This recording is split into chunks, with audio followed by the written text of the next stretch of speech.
applaudissons pour le Seigneur, c'est insuffisant. Amen. Amen. Reprenons rapidement nos places. Reprenons rapidement nos places. Je bénis le Seigneur pour la grâce qu'il nous accorde cet après-midi de se tenir en ces lieux. Et je le bénis aussi pour ta présence. Je pensais que quelqu'un était présent. Je disais, je le bénis aussi pour ta présence. Je sais que si tu es ramené dans ces lieux, tu n'en sortiras pas tel que tu entres. Tu n'en sortiras pas tel que tu entres. Nous sommes dans une nouvelle saison avec le Seigneur. Nous sommes dans une nouvelle saison avec le Seigneur. Il m'a testé ces choses hier. Et je voulais partager cela à l'enseignement, mais fort dommage, il n'y avait pas enseigné. Il m'a testé pour me dire que nous sommes dans une nouvelle saison. Est-ce que je peux parler? Est-ce que je peux parler? Le Saint-Esprit est avec nous. Nous avons un Dieu qui pèse tellement. C'est maintenant le temps qu'on arrive à se rendre compte du poids des dieux dans nos vies, dans nos milieux, même dans le cadre qui nous réunit. Les hommes qui nous avaient vus hier, et les hommes qui nous avaient vus hier, et lorsqu'ils nous verront aujourd'hui, et demain vont tellement s'étonner. Ils vont se poser la question, qu'est-ce qui s'est passé? Et simplement, nous sommes dans une nouvelle saison. Nous sommes dans une nouvelle saison. Une saison où le Seigneur entre en action. Une saison où le Seigneur est en train d'agir. Une saison où le Seigneur est en train de récompenser. Une saison où le Seigneur est en train de donner les résultats. Alors, il y a eu un temps où on a eu à travailler. Il y a eu un temps où on a eu à s'aimer. Il y a eu un temps où on a eu à arroser. Maintenant, c'est les temps où le Seigneur est en train de faire croître. C'est les temps où le Seigneur est en train de faire croître. Le Seigneur m'a dit pour son œuvre dans cette ville, pour ce cadre qui nous réunit en ces lieux, que ma génération, nous sommes dans une autre saison. Nous sommes dans une autre saison. Il m'a dit, je vous fais entrer dans une saison où vous verrez des résultats extraordinaires. Il m'a dit hier, je vous fais entrer dans une saison où vous allez peu travailler, mais avoir beaucoup trop de résultats. Il m'a dit hier, je vous fais entrer dans une saison où vous aurez de réponses de prière que vous avez fait il y a longtemps. Que même vous avez je vous fais entrer dans une saison où vous serez tellement surpris par les résultats. Le Saint-Esprit m'a dit hier de parler à la back génération c'est la saison des pleurer de joie. Je pensais qu'il y avait un vacation. C'est la saison de pleurer de joie. Vous avez passé tellement assez de temps, vous avez manqué de beaucoup de choses. Maintenant, c'est les temps où vous serez comblés de tout. Non seulement vous serez comblés de tout, vous aurez encore le reste. Et ce reste vont servir à ceux qui viendront après. C'est le temps où le Seigneur est en train de combler la back génération. Et au-delà de cela, dans mon esprit, hier, j'étais en train de voir un réveil se lever dans la ville. Je pensais qu'il y avait un bomatation. J'étais en train de voir un réveil se lever dans la ville de Boma. Hier, dans mon esprit, je voyais Satan fuir la ville de Boma. Je voyais le ennemi fuir la ville de Boma. Je voyais les occultistes fuir la ville de Boma. Je vous assure que 2019 ne finirait pas comme ça. On verra le réveil des dieux dans cette ville. 2019 ne finirait pas comme ça. On a eu à voir dans cette ville de choses s'est passées. On est encore en train de voir dans cette ville de choses s'est passées. De plus en plus l'église l'église devient de plus en plus faible. Le chrétien devient de plus en plus faible. Les églises commencent de plus en plus à se vider. Des choses qu'on n'a pas vues dans les temps passés. De bars, de terrasses, de boîtes de nuit en train de prendre place dans la ville de Goma. De bars, de boîtes et de terrasses en train de prendre place dans la ville de Goma. Je vous rassure de la part du Seigneur, il y a un réveil qui vient dans cette ville. Il y a un réveil qui vient dans cette ville. J'ai vu ce réveil comme le réveil qui a visité les Congos au temps de Mouzé Haïdi Nabal. Je pensais que je parlais à quelqu'un. Un réveil qui vient, qui fait en sorte que le péché puisse partir. Où il y a conversion de plusieurs âmes. Où il y a formation de plusieurs disciples. Où il y a formation de plusieurs disciples. Où Dieu est en train de susciter plusieurs serviteurs de Dieu. Où les choses sont en train de changer. Où le simple réunion de prière deviendra de réunion de puissance de l'esprit. Où le simple rencontre de prière, l'esprit se manifestera très fortement. Même certains pécheurs qu'on connaissait vraiment des grands pécheurs qui se convertiraient deviendront de grands prédicateurs de l'évangile. Je suis en train de voir de boîtes de nuit fermées dans cette ville. Je suis en train de voir de terrasses fermées dans cette ville. Je suis en train de voir de bars fermés dans cette ville. Je suis en train de voir pas seulement les églises naître comme ça se fait à Kinshasa, mais des églises naître avec puissance et gloire de Dieu. Des églises naître avec puissance et gloire de Dieu. Et je suis en train de voir dans mon esprit une génération monter dans la ville de Goma. Des gens qu'on n'a jamais vus. Des gens qu'on ne s'est jamais imaginés. On ne s'est jamais imaginé. Des gens qu'on n'a jamais pointé le doigt. Des gens qu'on n'a jamais entendus. Mais je le vois faire des grandes choses dans cette ville de Goma. Je le vois faire des grandes choses dans cette ville de Goma. Je suis en train de voir la parole de Dieu être prêchée efficacement dans cette ville. Dans des lieux publics. Dans des lieux publics. Dans des lieux publics. Je suis en train de voir la puissance de Dieu être manifestée. Je suis en train de voir la puissance de Dieu être manifestée. Il y a une jeune génération que le Seigneur est en train de susciter. Et le Saint-Esprit m'a parlé pour son église, pour l'église du Congo. Pour l'église de ma nation. Le temps est en train de changer pour l'église du Congo. Le temps est en train de changer pour l'église du Congo. Le temps est en train de changer pour l'église du Congo. Il y a eu de ces fonds qui sont levés. Il y a eu de ces fonds qui sont entrés plutôt. Il y a eu de ces fonds qui ont été suscités. Qui ont terni l'image de l'église. Qui ont terni l'image de serviteurs de Dieu. Et aujourd'hui dans cette nation, l'église ne pèse plus. Aujourd'hui dans cette nation, le sang de Dieu ne pèse plus. Mais je suis en train de voir Dieu balayer de choses dans l'église de ma nation. Je vois Dieu balayer de choses. On fera ces choses. On fera cela. Ceux qui se sont détournés de la voie de Dieu, ceux qui se sont détournés de la voie de Dieu, le Seigneur est en train de les disqualifier l'un après l'autre. Le Seigneur est en train de le retirer l'un après l'autre. Le Seigneur est en train de le retirer l'un après l'autre. Est-ce que je peux parler à l'église de Dieu? Est-ce que je peux parler à quelqu'un? Est-ce que je peux parler à quelqu'un? Il y a un temps qui vient. Il y a un temps qui vient où Christ revient au centre de son église. Où Christ revient au centre de son église. Où la préoccupation de l'église, ça serait les âmes perdues. Où la préoccupation de l'église, ça ne serait plus le voyage. Ça ne serait plus le mariage. Ça ne serait plus la prospérité. Mais ça serait les âmes perdues. Je suis en train de voir. Je suis en train de voir le message christocentrique revenir au centre de l'église de ma nation. Le message christocentrique revenir au centre de ma nation.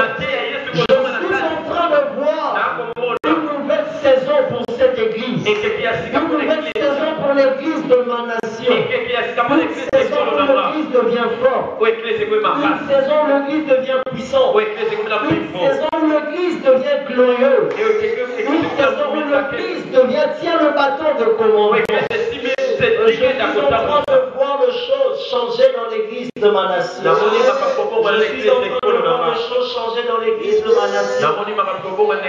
Il faudrait nécessairement le dire. Un signe pour cela. Le signe de ce que le Seigneur est en train de faire. Le jugement des dieux est en train de s'abattre sur plusieurs hommes des dieux de cette nation. Le jugement des dieux est en train de s'abattre sur plusieurs. Plusieurs qui ont eu à quitter le Seigneur pour se détourner de sa voie. Maintenant, je suis en train de voir le Seigneur exercer son jugement et retirer de la marche quelqu'un. Retirer de la marche quelqu'un dans le jour qui vient, avant la fin de cette année. C'est un grand nom. C'est un grand nom. C'est un grand nom. Un grand nom qui se retire. Qui se retire par des circonstances un peu bizarres. Des circonstances un peu soudaines. Fait que ces grands noms se retirent de la liste de vivants. L'église de ma nation. Alors le départ de cet homme des dieux, ça serait simplement un signe qui montre à l'église du Congo que Dieu reprend les choses entre le mains. Que Dieu reprend les choses entre le mains. Alors lorsque vous verrez cela, ne pleurez pas seulement. Ne pleurez pas seulement. Car lorsque Saül tombe dans le combat, cela annonce simplement la saison où David doit se réveiller. Quand Saül va tomber dans le combat, ce sera le temps où Dieu va susciter le David. Et je vois de jours meilleurs devant. Je vois de jours meilleurs devant. Je vois de jours meilleurs devant. Il y a bien de visions aussi que je partage avec le Saint-Esprit autour de plusieurs choses et autour de la nation aussi. Mais il ne m'est pas permis de le partager là même. Le Seigneur est tellement merveilleux.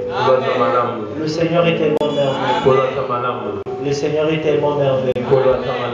Cette saison que nous traversons, pour l'église de ma nation, le prophétique va se répandre encore tellement fort. Le prophétique se répandra encore tellement fort. Ah ben c'est prophétique, ça serait dirigé vers les âmes. Ça serait dirigé vers les âmes. Je bénis le Seigneur parce qu'il a consolé mon cœur par rapport à l'église de ma nation. Bon matin, ton temps est arrivé. Le temps de ta visitation est là. Le ciel est en train d'être dégagé. Même économiquement, on verra les choses changer dans cette vie. Même économiquement, les choses vont changer dans cette vie. C'est pas pour longtemps. C'est pour très bientôt.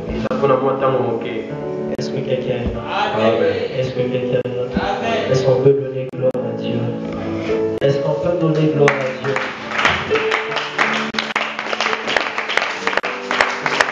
C'est à Dieu que nous donnons gloire.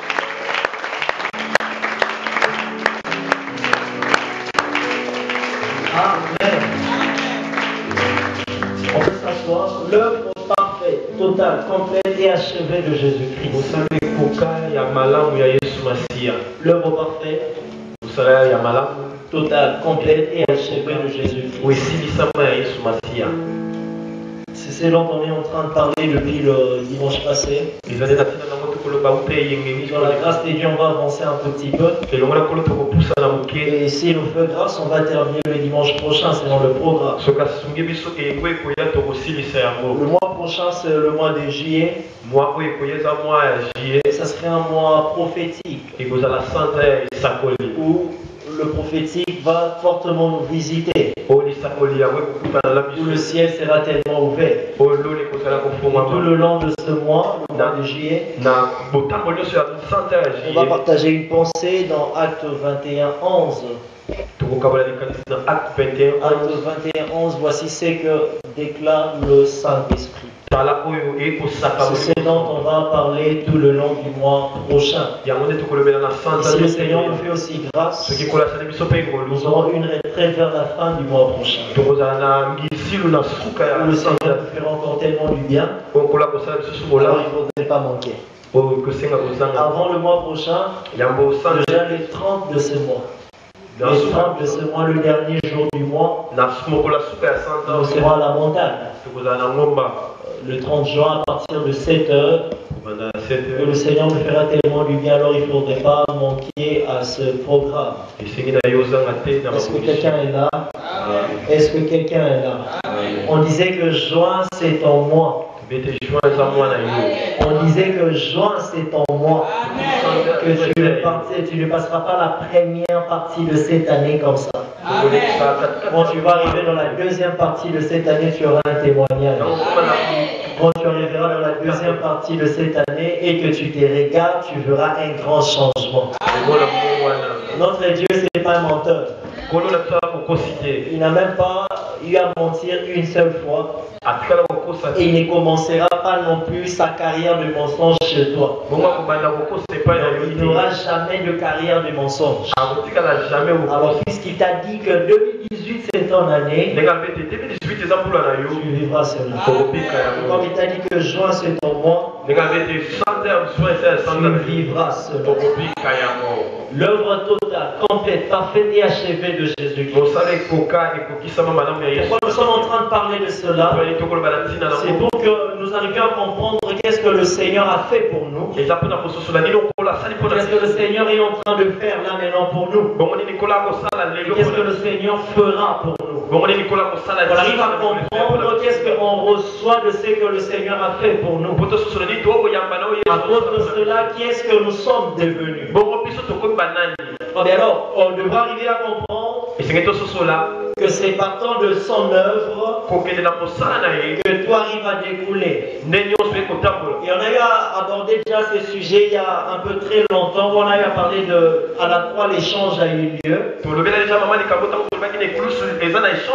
a parlé exclusivement de la croix. Et les dimanches passés, je disais que l'œuvre de la croix, ce n'est qu'un point dans l'œuvre de Jésus-Christ. L'œuvre de Jésus-Christ, ce n'est pas seulement l'œuvre de la croix, parce qu'il a commencé à œuvrer bien avant la croix. C'est ainsi que je disais, on allait commencer à toucher l'éternité passée. On va entrer dans les temps et on ira dans l'éternité future pour voir ce que le Seigneur a fait pour nous. Est-ce que quelqu'un est là? Et on m'a fait comprendre que les dimanches passés, j'étais tellement très haut. Plusieurs n'ont pas su me comprendre. Je suis rentré à la maison avec des regrets terribles. Alors là, j'ai vraiment prié le Seigneur de me faire grâce d'avoir le mot juste pour aider tout le monde à me comprendre. C'est très important de comprendre ce qu'on dit. Écoutez ceci. Il y a un bien-aimé qui participe dans une croisade quelque part dans une salle. L'esprit était tellement en action. Et il y a des grandes choses qui se sont faites. La parole était tellement puissante.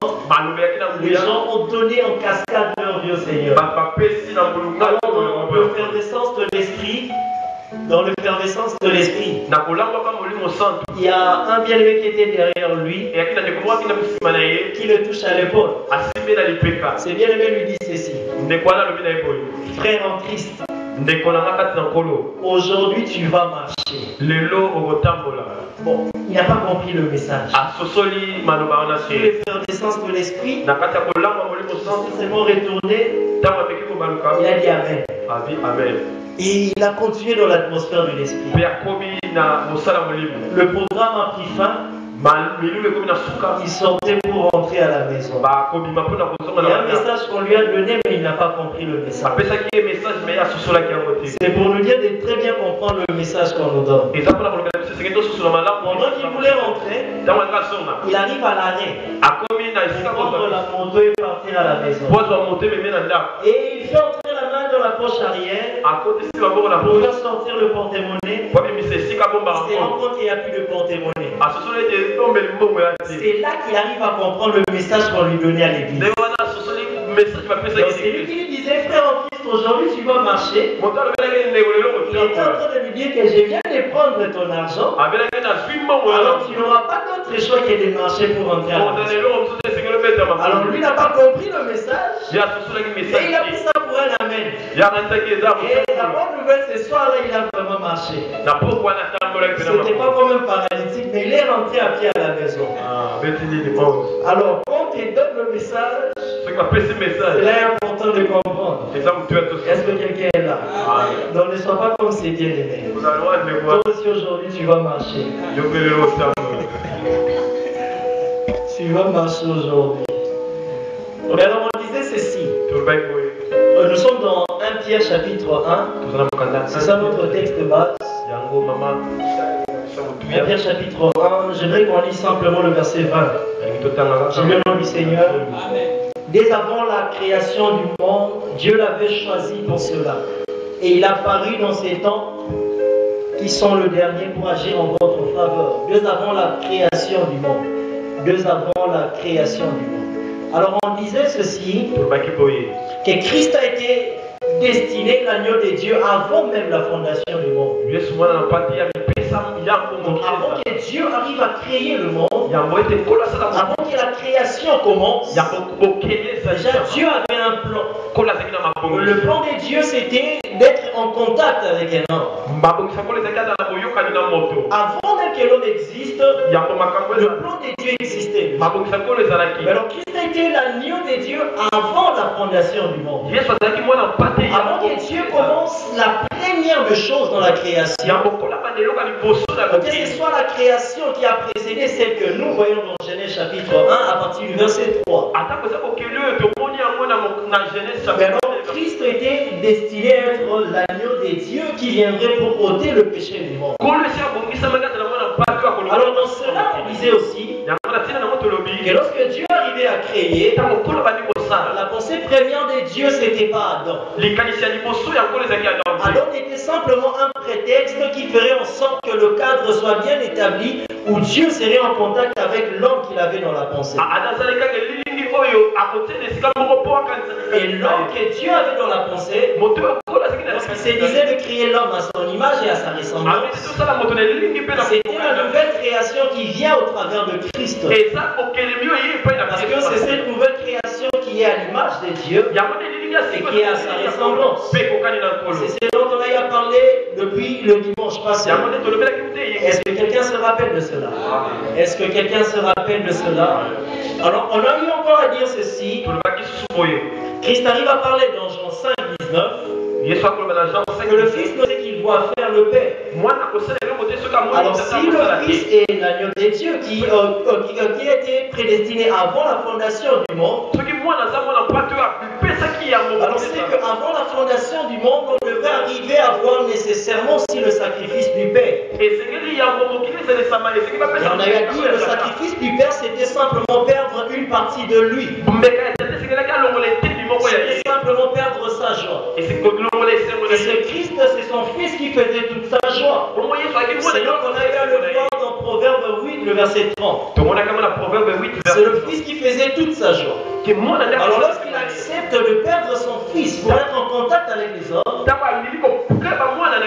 c'est déjà à ce niveau-là que le Père a eu à faire un sacrifice ultime de sa propre vie.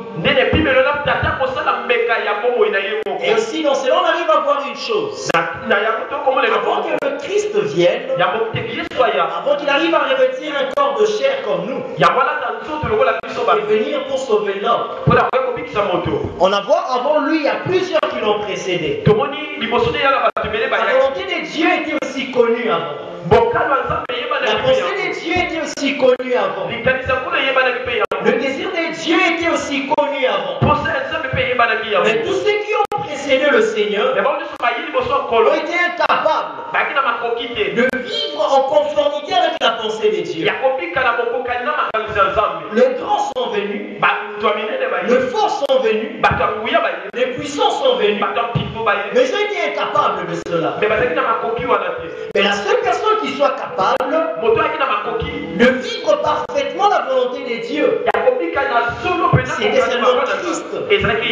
Et ainsi, tous ceux qui sont en Christ vivent parfaitement la volonté des dieux. Abraham peut être grand, mais Abraham a certaines failles. En lisant la Bible, on arrive à voir le faille d'Abraham. C'est lui qui vient après lui, Isaac aussi demain. Qui vient après Isaac, Jacob aussi demain. Qui viennent après Jacob, ces 12 fils aussi ont leur faille. Si bien que ce soit le patriarche, et alors ils ont aussi de faille. Ils n'ont pas su vivre exactement la pensée de Dieu. Alors après Moïse aussi qui vient, Moïse aussi a une faille. Et il était incapable de satisfaire le cœur des dieux. Alors après lui, il y a Josué qui vient. Josué aussi avait une faille. Et lorsque Josué part, c'est la période des juges. Les juges se sont succédés en Israël. Mais ils avaient aussi tous de failles. Entre autres, Gédéon avait de failles. Jephthé avait de failles. Samson aussi avait de failles. Et alors après la période de juges, on vient dans Samuel. Les derniers des juges en Israël. Lui aussi il avait de failles. Parce que s'il était bien parfait, c'est en lui qu'allait s'accomplir toute la volonté des dieux. Mais c'est simplement parce qu'il était imparfait qu'il devait être déclassé pour être remplacé par quelqu'un d'autre. Et lorsque Samuel passe, c'est la période de roi.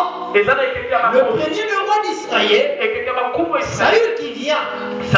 Alors lui aussi a de failles. Il ne peut pas faire exactement la volonté des dieux. Si bien que cela était connu. Alors après Saül, il y a David qui vient. De David, l'Éternel dit quelque chose. Et c'est l'homme selon mon cœur. C'est l'homme qui répond aux exigences de mon cœur. C'est l'homme qui fait plier mon cœur. Mais malgré que David soit l'homme selon les cœurs des dieux, David a une faille. Et alors il fait en sorte qu'il ne soit pas celui-là qui va accomplir exactement la volonté des dieux. David passe, après lui vient Salomon. Salomon aussi à son tour a de failles. Il fait en sorte qu'il soit disqualifié. Son fils Roboam vient.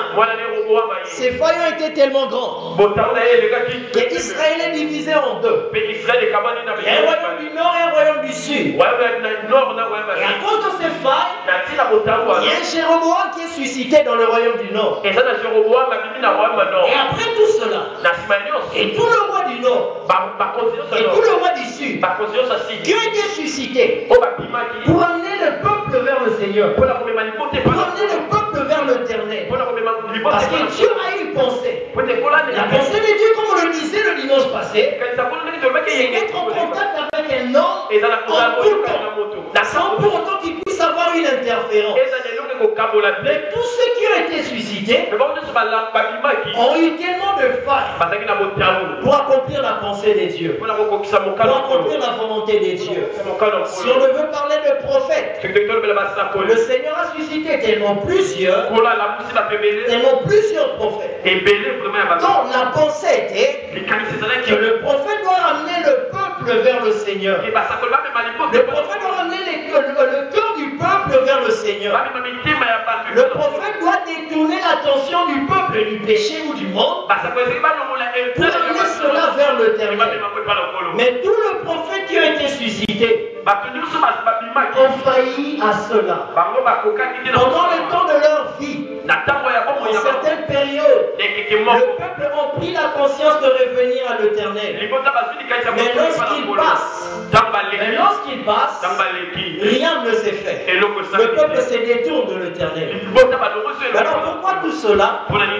Parce que le Seigneur a besoin d'un homme qui soit parfait. Un homme qui soit parfait, des sacrifices qui soient parfaits, des sacrifices idéaux qui font en sorte que ces désirs aussi parfaits arrivent à se réaliser. Alors pour répondre à ces problématiques, il y a un homme qui nous aide à cela. Néhémie dit ceci, que la joie de l'Éternel est notre force. La joie de l'Éternel est notre force. Cela veut dire la force qui nous permet de marcher dans la volonté de Dieu, d'accomplir, de réaliser le dessein de Dieu, de faire ce que Dieu veut, de faire la pensée exacte de Dieu. Sa source est la joie de l'Éternel. C'est lorsque l'Éternel est dans la joie que le peuple a la force nécessaire de marcher dans la voie de Dieu. Mais bon, je vous ai dit ceci le dimanche passé, que bien avant même que Adam ne soit créé, l'Éternel a eu à perdre l'objet de sa joie. L'objet de sa joie, c'est son fils. Proverbe 8, le verset 30 nous dit que le fils faisait tout le délice de son père. Il faisait tout le délice de l'Éternel. Et lorsque l'Éternel accepte de libérer son fils, bien avant la fondation du monde, à ce moment-là, l'Éternel a perdu sa joie. Parce que l'Éternel a perdu sa joie, tout ce qui devait venir, au moment où le fils a été livré au sacrifice, manquerait de force pour arriver à vivre dans la voie de Dieu. C'est ainsi que c'est normal. On n'arrive pas poser une question. Lorsque Dieu crée Adam dans une atmosphère de perfection, où Dieu lui-même dit que tout ce qu'il a fait était bon. Mais dans une atmosphère où tout est parfait, tout est bon, Adam arrive à pécher. Adam arrive à pécher. Mais qu'est-ce qui se passe? Qu'est-ce qui peut pousser Adam? Le premier de ceux que Dieu a créé en chair sur la terre. Même lui qui vit dans une atmosphère de perfection. Même lui qui vit dans une atmosphère où tout est déjà bon. L'Éternel a déjà tout fait. Où l'Éternel même arrive à planter un jardin et les place dans le jardin. Où l'Éternel lui donne tout. Il a la domination sur tout. Mais Adam arrive à pécher. Et par la suite, tous ceux qui descendent d'Adam sont pécheurs.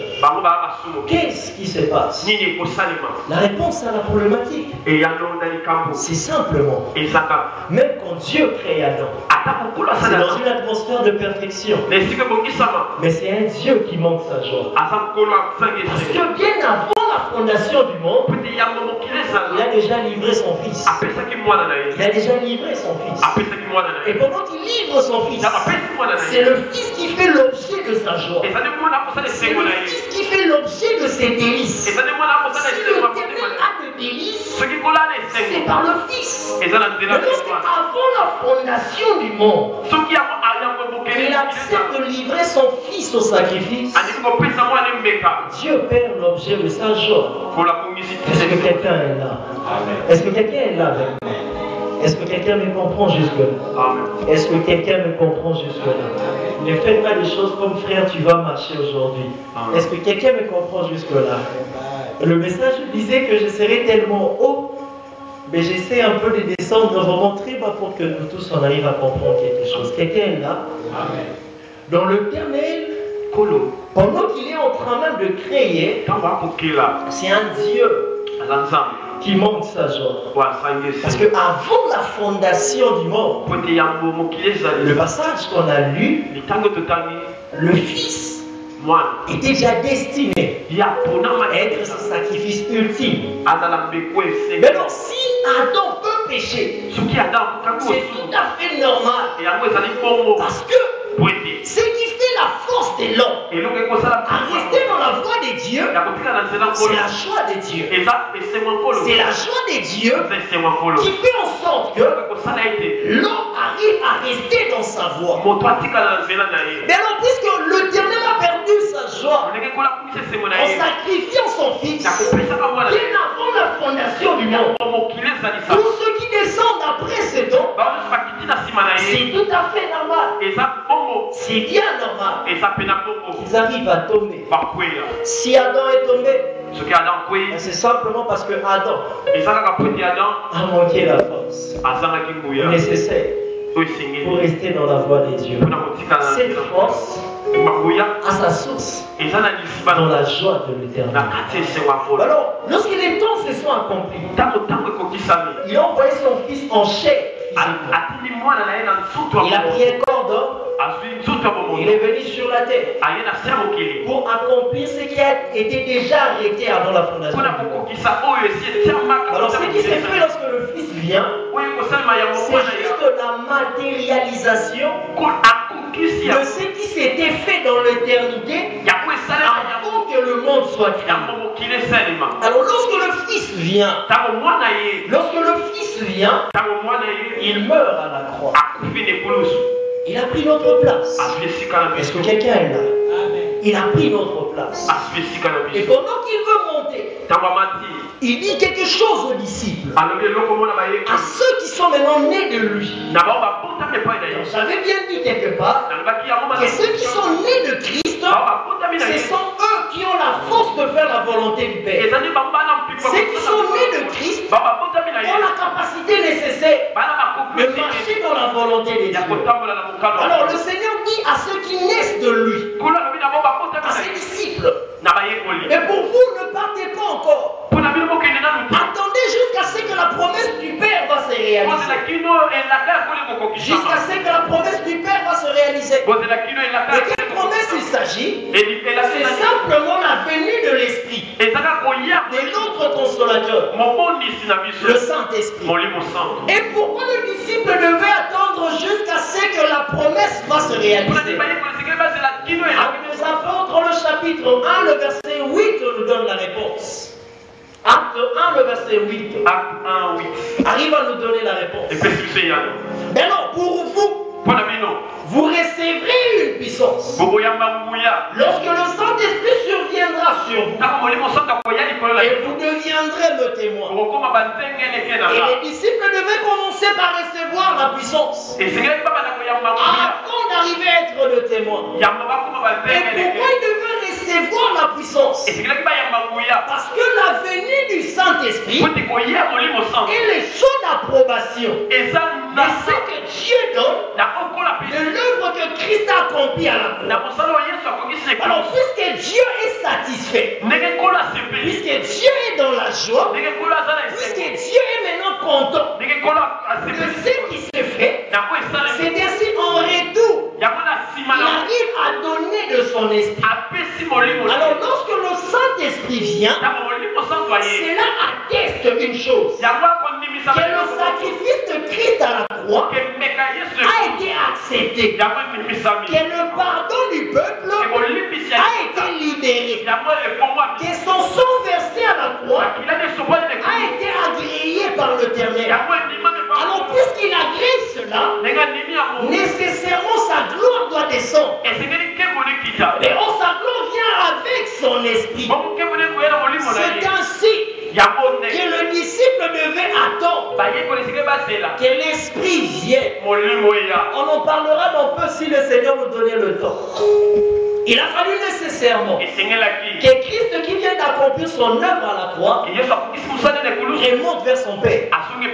Pourquoi?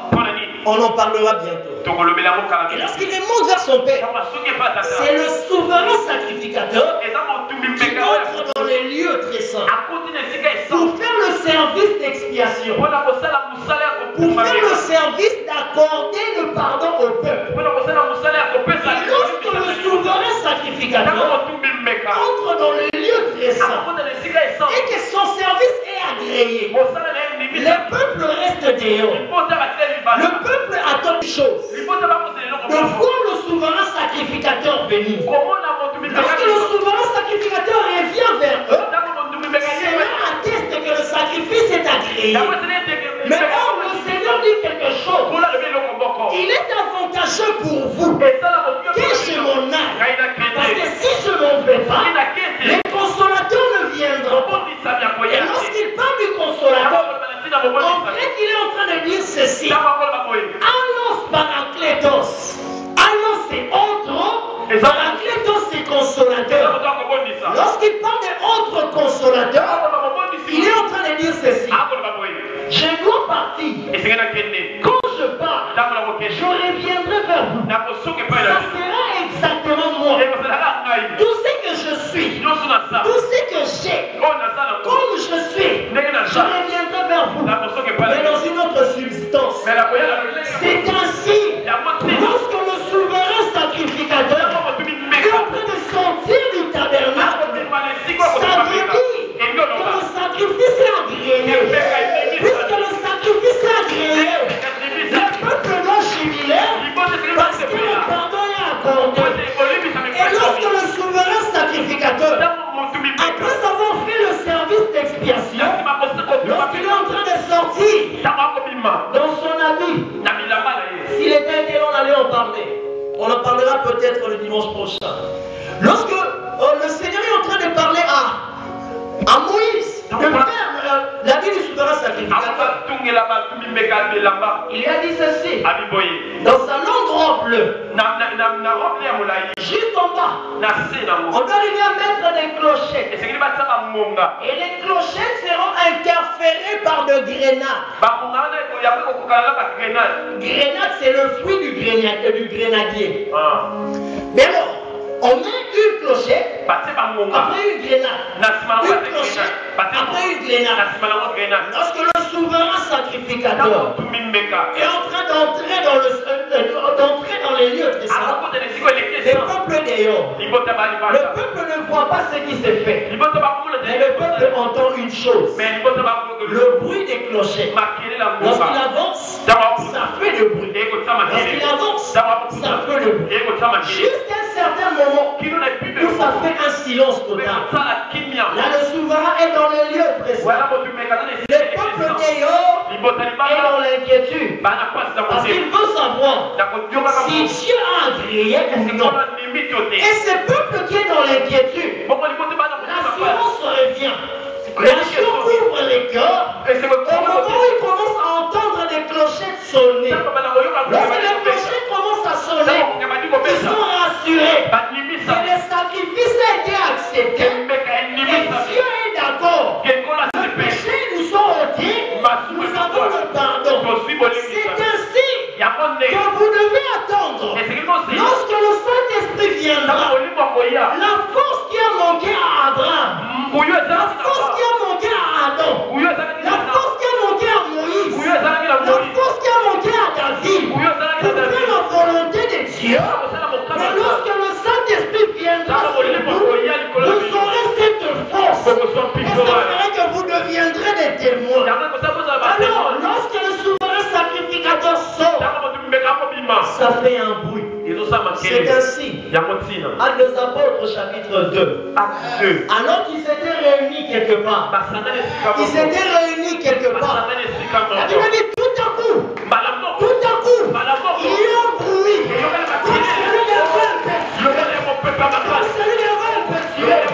Lorsque le vent souffle, cela veut dire le souverain sacrificateur.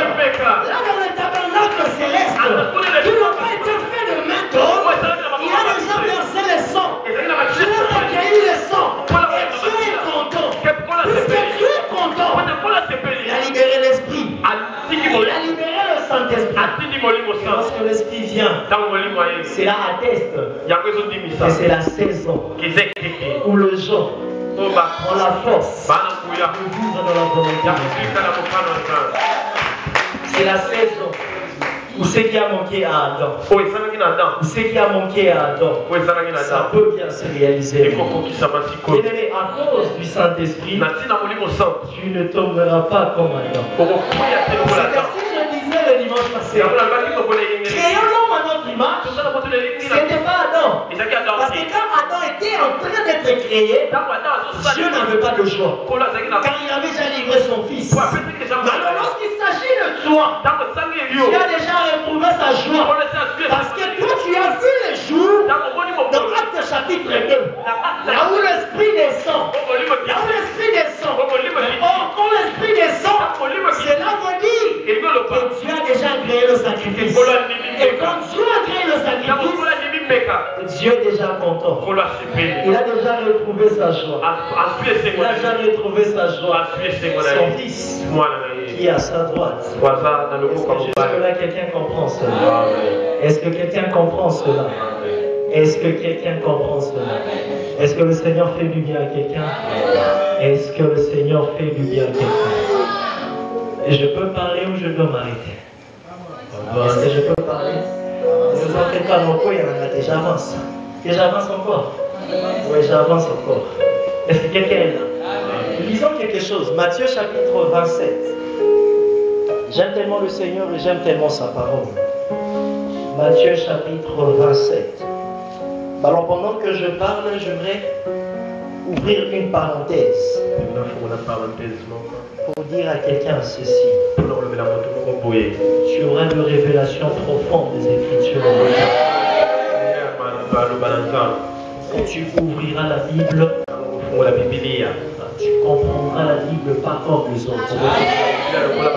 Ceux qui commettront l'erreur de te donner leur oreille, ils diront, mais où est la Bible?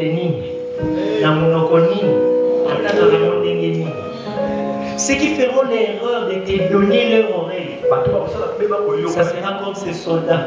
On les a envoyés. Allez nous arrêter cet homme.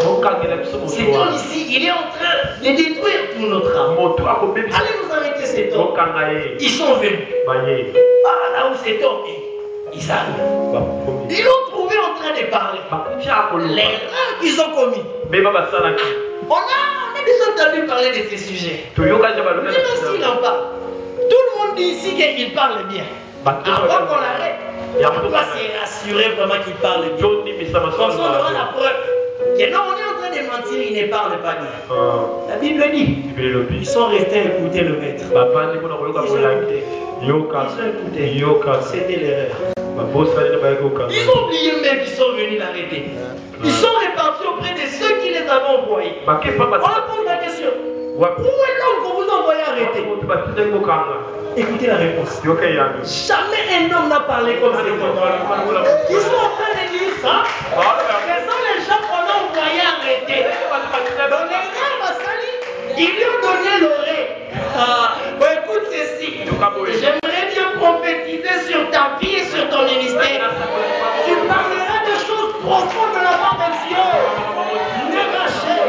Tu parleras de choses profondes de la part de Dieu. Il y a des révélations qui sont déjà communes dans la Bible. Mais cela veut dire, quand quelqu'un ouvre ces versets, tout le monde va les comprendre déjà comme ça. La première compréhension, c'est ça. Mais alors, il y a aussi des ceux qui sont capables d'aller loin. Mais alors, je suis en train de dire à quelqu'un, non pas par ta force, non pas par ta puissance, non pas par tes capacités, non pas par ta connaissance, mais tu arriveras à parler de choses profondes de Dieu. Il y a quelque chose que j'aime dans les Écritures. Il y a quelque chose que j'aime dans les Écritures. C'est avec l'apôtre Jean. C'est avec l'apôtre Jean. Pendant qu'il est en train de voir la révélation de Jésus-Christ en Apocalypse,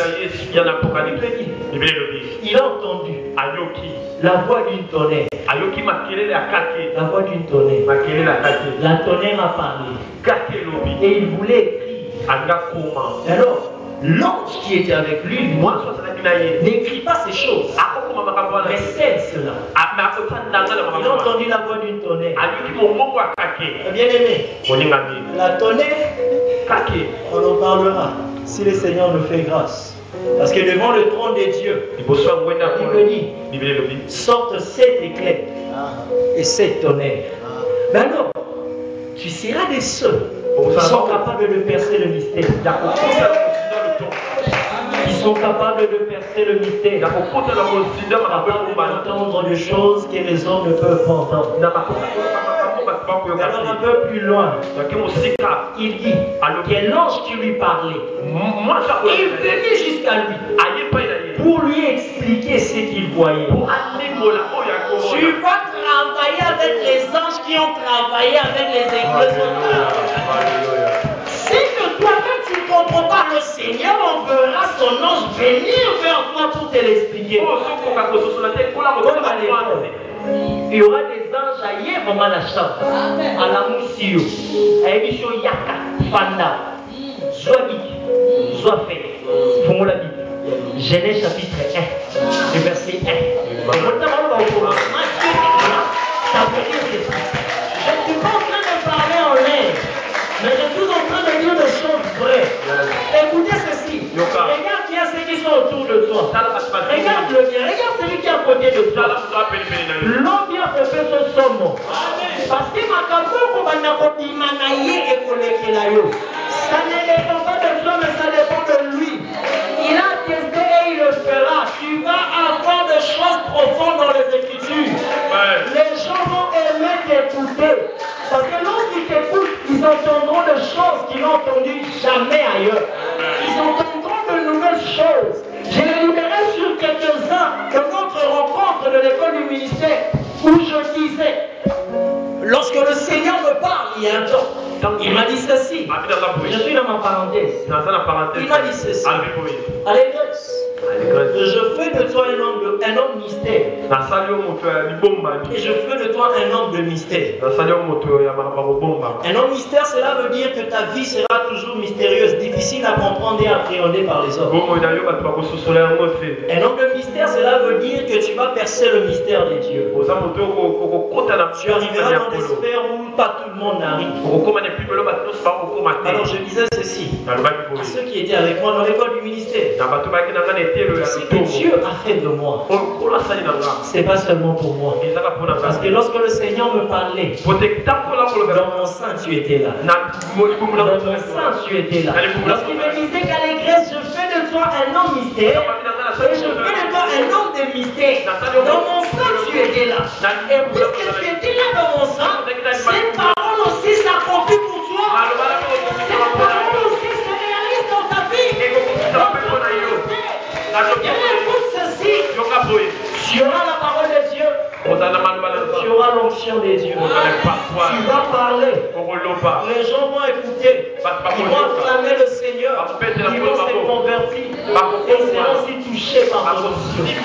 Ton ministère sera différent des autres.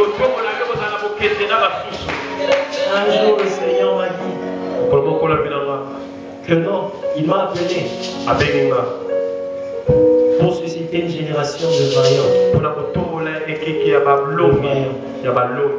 Une génération de vaillants. Je vous parle dans ces lieux. Et aujourd'hui, retenez-le bien. Retenez-le bien.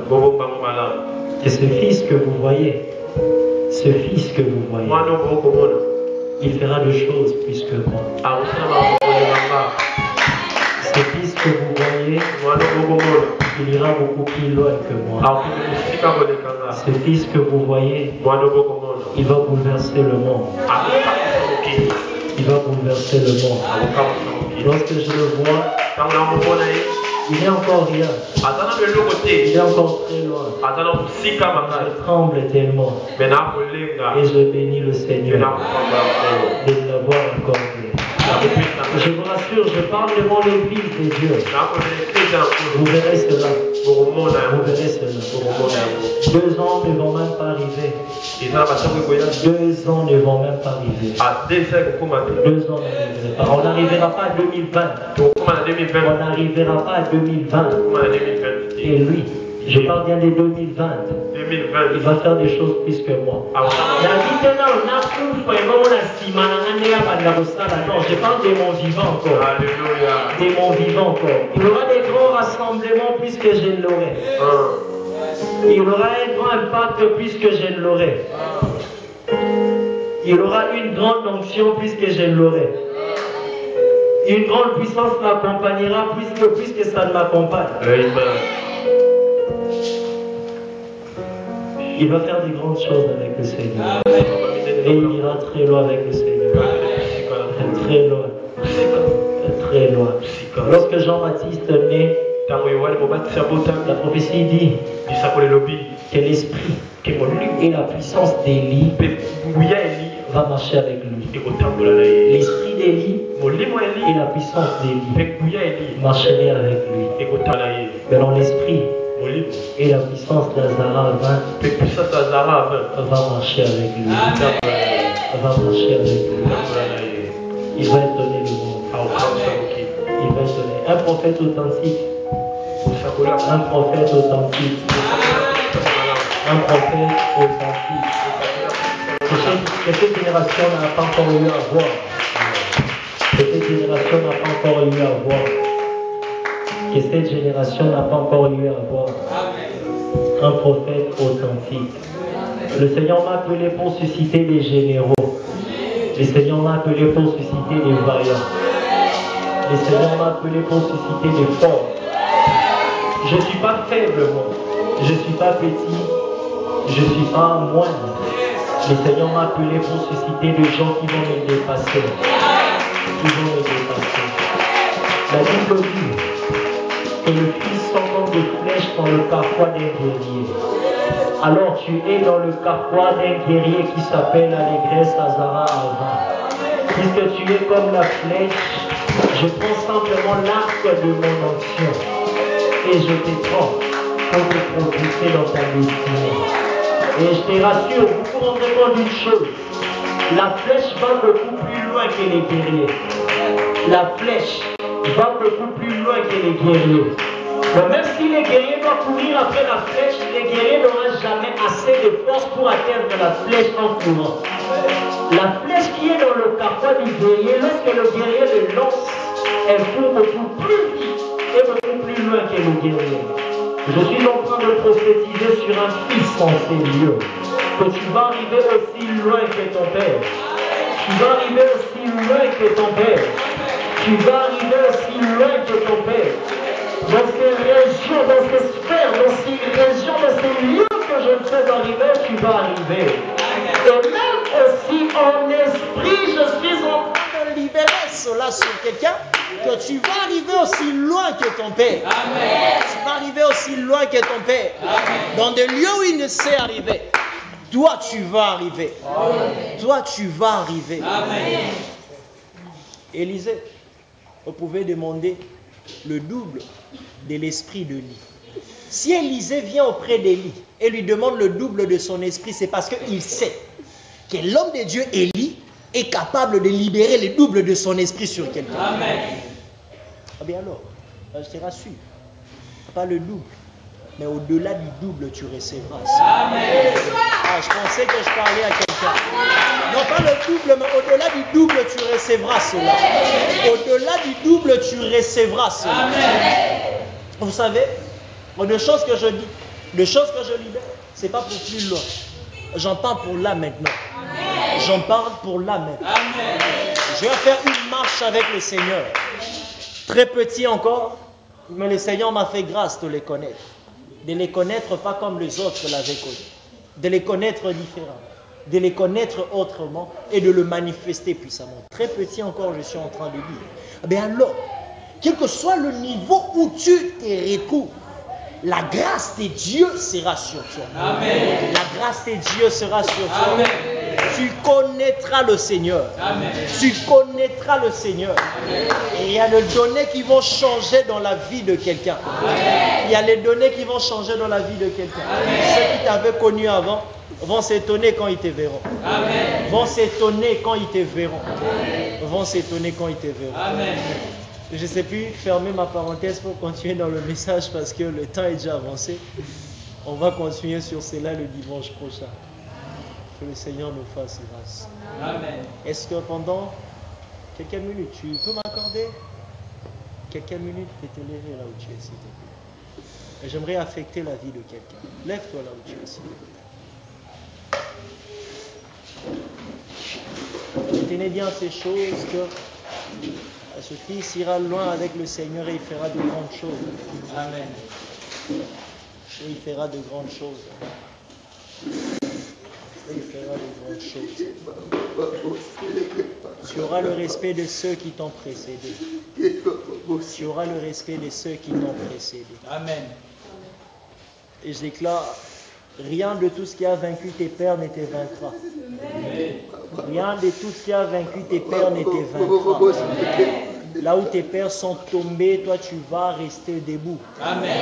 Là où ils ont été vaincus, toi tu seras vainqueur. Amen. Rien de cela. Là où ils ont marché lentement, toi tu marcheras avec accélération. Amen. Tu marcheras avec accélération. Amen. Tu marcheras avec accélération. Amen. Est-ce que quelqu'un est prêt à recevoir ces choses? Amen. Est-ce que quelqu'un est prêt à recevoir ces Amen. choses?